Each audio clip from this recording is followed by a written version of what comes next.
내가 이르노니 너희는 성령을 따라 행하라. 그리하면 육체의 욕심을 이루지 아니하리라.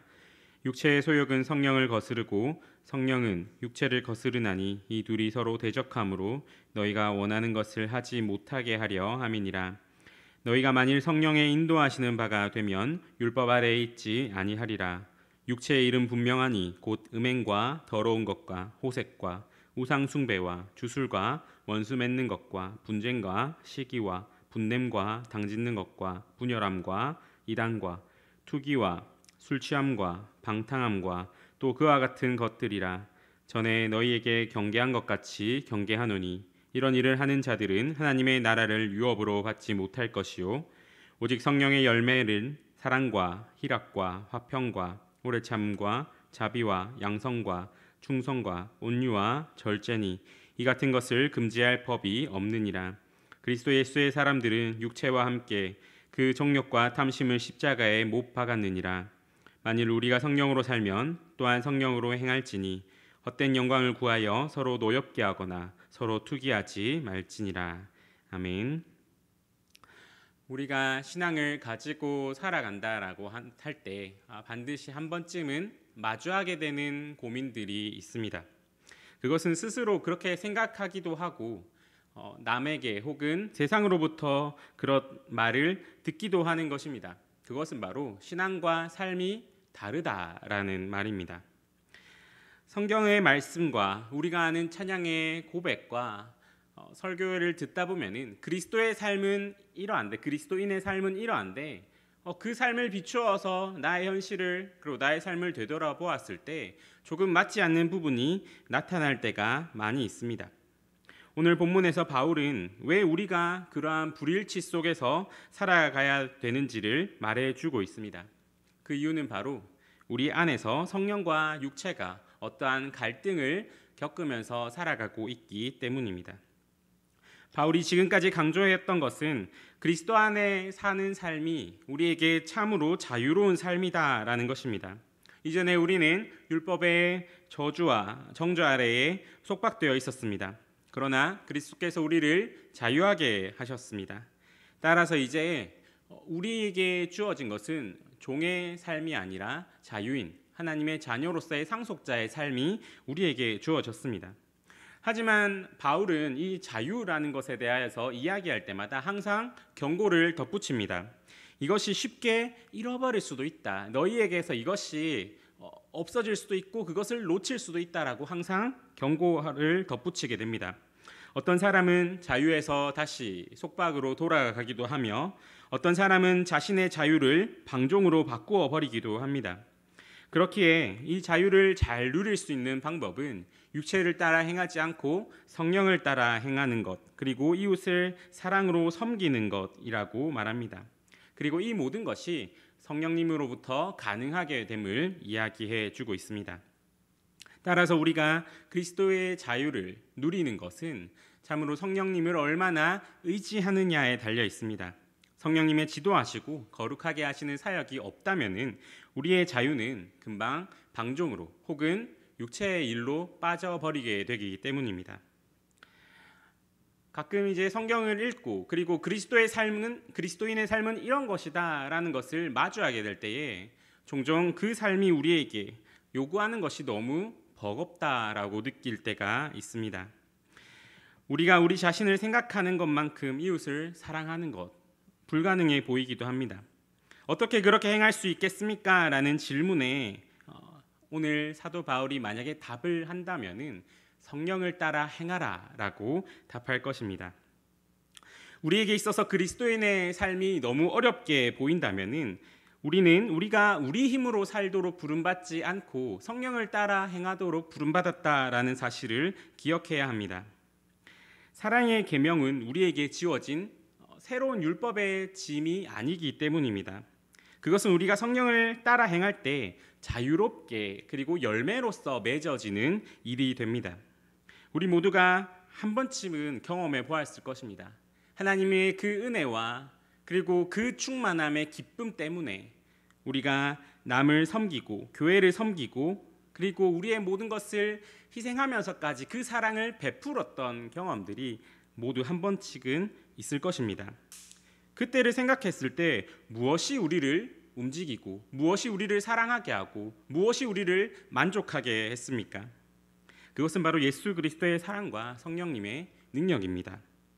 정말로 싫지만은 해야지, 내가 정말로 못할 것 같은데 그래도 억지로 해야지 라고 하는 것이 아니라 정말로 그 순간에 우리는 자유롭게 기쁨으로 했던 경험들이 다 한 번씩은 있을 것입니다. 그런데 그렇게 성령으로 행하는 것이 지나가게 되면은 우리가 자유롭게 그리고 기쁨으로 했던 그 일들이 우리에게 부담으로써 그리고 짐으로써 다가오게 됩니다. 우리가 이러한 것들, 이러한 현실들을 생각해 볼 때 오늘 사도 바울이 하는 이야기가 실제적으로 다가오게 됩니다. 우리가 자유인으로 사랑을 따라 행하기 위해서 반드시 그리고 필연적으로 해야 되는 것이 있다면 바로 성령을 따라 행하는 것, 그리고 그 성령을 따라 행하는 것 이전에 해야 될 것이 있다면 바로 우리의 육체와 탐심과 욕망을 십자가에 못 박는 것이라는 것입니다. 그렇기에 이렇게 신앙을 가지고 하나님의 자녀로서 살아가는 그리스도인의 삶에는 어떠한 갈등이 일어나게 됩니다. 그것이 바로 오늘 본문이 말하고 있는 성령과 육체의 갈등입니다. 오늘 본문 17절은 이렇게 말씀합니다. 육체의 소욕은 성령을 거스르고 성령은 육체를 거스르나니 이 둘이 서로 대적함으로 너희가 원하는 것을 하지 못하게 하려 함이니라. 아멘. 우리가 원하는 것, 즉 우리가 신실하게 성령을 따라 행하고 그리고 자유롭게 하나님의 자녀로서 살아가게 하는 것을 육체의 일이 방해한다라는 것입니다. 우리 안에 있는 죄악된 본성의 잔재는 계속해서 우리를 유혹합니다. 그 유혹은 우리가 너무나 당연하다고 생각하는 것, 즉 이 세상의 중심이 너다. 너가 이 세상에서 제일 중요하고 너 중심적으로 살아가는 것이 맞는 거다. 제일 중요한 게 너의 행복이다라고 유혹하는 것입니다. 사도 바울은 이 육체의 소욕이 무엇인지 설명해 줍니다. 19절에서 21절의 말씀입니다. 육체의 일은 분명하니 곧 음행과 더러운 것과 호색과 우상숭배와 주술과 원수 맺는 것과 분쟁과 시기와 분냄과 당짓는 것과 분열함과 이단과 투기와 술취함과 방탕함과 또 그와 같은 것들이라. 전에 너희에게 경계한 것 같이 경계하노니 이런 일을 하는 자들은 하나님의 나라를 유업으로 받지 못할 것이요. 아멘. 이 모든 것이 보여주는 것은 육체의 일, 즉 우리의 죄악된 본성에서는 결코 선한 것이 나올 수 없다라는 것입니다. 하나님이 없다라고 말하는 것, 그리고 이 세상에서 올바른 그리고 선한 것은 없고 우리에게 즐거움을 주는 것이 올바른 것이다라고 주장하게 될 때 바로 위의 것들이 나타나게 됩니다. 현대사회에서 볼 수 있는 모습들이 여기에서 나옵니다. 현대사회에서 자유라는 이름으로 많은 것들을 풀어놓습니다. 많은 것들에 대해서 얽매이지 않으려고 합니다. 자유라는 이름의 방종이 이 육체의 일들을 정당화시킵니다. 이 육체의 일들이 가지는 특성을 가만히 생각해 보면은 한계로 귀결된다라는 것을 알 수가 있습니다. 그것은 무엇이냐면은 바로 자기 중심성이라는 것입니다. 성령의 열매와 대조되는 육체의 일들은 모든 것을 아무 것에도 아무에게도 구애받지 않고 얽매이지 않는 자기 중심성을 가지고 있습니다. 자신이 자유롭게 성적인 관계를 행할 수 있다라고 생각을 합니다. 성경은 부부관계 외에 모든 성적인 관계를 금지합니다. 하지만 육체의 일은 이것을 거부합니다. 자신이 자신의 성을 가지고 자유롭게 사용할 수 있다라고 생각합니다. 거기에 어떤 규범과 어떠한 규칙은 없으며 내가 원하고 내가 자유롭게 하는 것이 정당하다라고 여기게 됩니다. 부부 이해의 관계에서부터 동성애에 이르기까지 모든 성의 사용을 자기중심적으로 사용하게 됩니다. 그리고 이어서 두 번째로 종교적인 영역에서 자기중심성이 나오게 됩니다. 이것은 본문이 말하는 우상숭배와 주술입니다. 인간이 우상을 숭배한다라고 할 때에 얼핏 보면은 사람이 그 우상에게 엎드리는 것 같지만은 사실은 그렇지 않습니다. 모든 종류의 우상 숭배는 그 사람, 우상 숭배를 하는 그 사람에게 있어서 어떤 대가를 요구하게 합니다. 그래서 우상들은 그들이 상징하는 영역들이 있습니다. 비, 바람, 태양, 풍작, 다산, 돈 등 결국 그 우상이라는 것은 사람이 자기 마음에 가지고 있는 욕심의 투영이라고 볼 수 있는 것입니다. 그래서 그 우상을 숭배하는 목적을 가만히 들여다보면은 자기 자신의 유익, 결국은 내가 얼마나 더 유익을 받느냐가 그 우상 숭배의 목적이라고 할 수가 있습니다.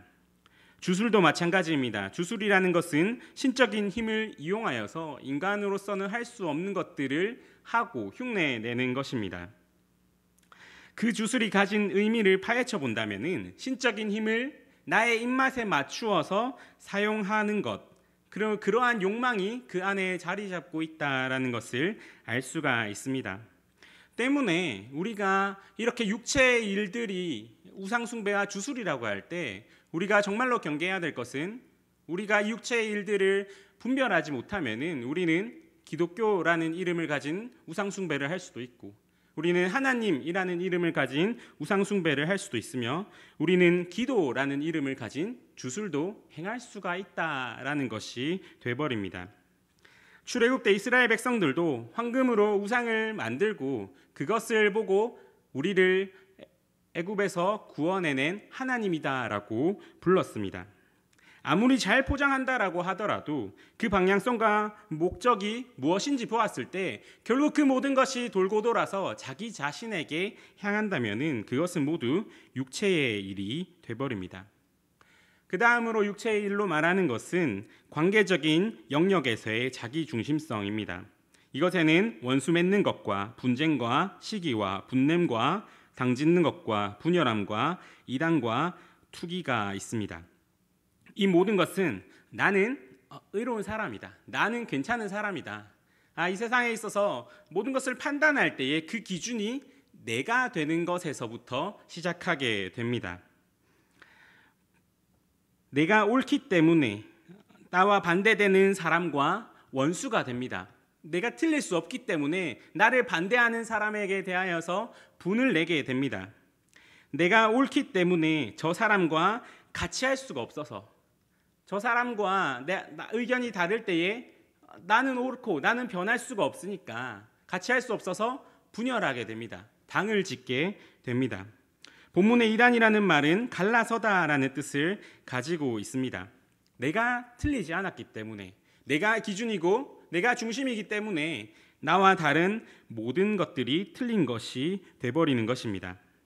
마지막으로는 자기 자신에 대한 자기 중심성이 육체의 일로 등장하고 있습니다. 이것에는 술 취함과 방탕이 있습니다. 내 몸이 내 것이기에 내 멋대로 사용해도 된다라고 생각하는 것들입니다. 제가 가끔 대화를 하다 보면 이렇게 질문하는 사람이 있습니다. 술은 성경에서 취하지 말라라고 해서 안 먹겠는데 담배는 성경에 나오지 않으니까 괜찮지 않나요? 라고 묻는 사람이 있습니다. 그러면 제가 이렇게 대답하기도 합니다. 그러면 마약은 어떤 것 같습니까? 라고 말입니다. 우리에게 중요한 것은 성경에 명시적으로 그것이 나와 있느냐 나와 있지 않느냐가 아닙니다. 내 몸, 내 인생, 내 삶, 내 것, 이러한 단어들로 인하여서 내 자신에 대하여서 나 중심적으로 생각하게 될 때 그것은 이미 육체의 일이 돼버리는 것입니다. 사도 바울은 이러한 육체의 일들에 대하여서 엄중하게 경고합니다. 이런 일을 하는 자들은 하나님의 나라를 유업으로 받지 못할 것이다 라고 경고하고 있습니다. 이 표현은 구원을 빼앗는다거나 구원이 취소된다라는 의미가 아닙니다. 원어적인 의미를 살려서 이것을 읽는다면은 그런 일을 하는 자들은 하나님 나라의 상속자가 아니다 라고 이야기하는 것입니다. 사도 바울이 이제 계속 이야기하면서 우리가 종이 아니라 상속자다, 너희가 이미 그리스도의 은혜를 받은 자들이기 때문에 너희는 지금 이미 상속자다, 그런데 왜 너희가 종처럼 생각하고 종처럼 행동하고 있느냐라는 것을 계속 지적해 왔습니다. 그리고 나서 또 한번 여기서 지적하는 것이 이러한 모습, 만약에 너희가 이러한 모습으로 살아간다면은 이것은 자유인의 모습이 아니라 종의 모습인 거다. 그러니 다시 종의 모습으로 돌아가지 말라라고 경고하고 있는 것입니다. 13절에서 사도 바울은 형제들아 너희가 자유를 위하여 부르심을 입었으나 그 자유로 육체의 기회를 삼지 말라라고 말하고 있습니다. 그리고 이 육체의 기회, 육체의 일들을 말하면서 이것은 상속자의 모습이 아니니 속히 이것으로부터 돌아서라라고 말을 하는 것입니다. 이러한 육체의 일들은 하나님의 자녀의 모습과 맞지 않습니다. 24절에서 말씀하듯이 그리스도 예수의 사람들은 육체와 함께 그 정욕과 탐심을 십자가에 못 박은 사람들이기 때문입니다. 그렇다면 오늘 사도 바울이 말씀해주는 그리스도 예수의 사람들은 어떤 사람들입니까? 성령의 열매를 맺는 사람, 즉 성령을 따라 행하는 사람들입니다. 여기서 우리가 익히 아는 성령의 9가지 열매가 등장하게 됩니다. 바울은 이 성령의 열매를 말하기 바로 전에 우리가 상속자이다라는 것을 언급하며 넘어가고 있습니다. 그것은 이 성령의 열매를 맺을 때 우리는 그것이 우리에게 있어서 종의 모습으로 맺어지는 것, 즉 자유함 없이 억지로 맺어지는 것이 아니라 우리가 자유롭게 맺어지는 것이라는 것을 알려주고자 그렇게 다시 한번 말하는 것입니다. 우리의 노력으로 혹은 하기 싫지만 억지로 그 열매를 맺으려 하는 것은 자유롭지 못한 것입니다. 즉 우리가 상속자로서 그것을 이루어가는 게 아니라라는 의미입니다. 성령의 열매는 성령을 따라 행하는 사람에게 맺어집니다. 그렇기에 그것은 기쁨으로 열매를 맺게 합니다. 그 열매가 우리에게 풍성함을 줍니다. 그 열매의 부요함과 넉넉함을 경험하게 합니다. 이 성령의 열매는 가장 먼저 사랑으로 시작하게 됩니다. 육체의 일이 가지는 특징인 자기중심성과 가장 반대되는 특징으로서 성령의 열매는 시작하게 됩니다. 이 사랑은 가장 먼저 하나님에게서 출발을 합니다. 사랑을 받은 자만 사랑을 알 수 있으며 그 사랑을 받은 자만이 사랑을 할 수 있기 때문입니다. 그 하나님의 사랑을 알고 그 사랑이 우리에게 느껴지고 그 사랑이 우리에게 있어서 풍성하게 넘쳐서 다른 이들을 향하여 사랑을 하게 될 때 우리의 삶에 희락이 생깁니다.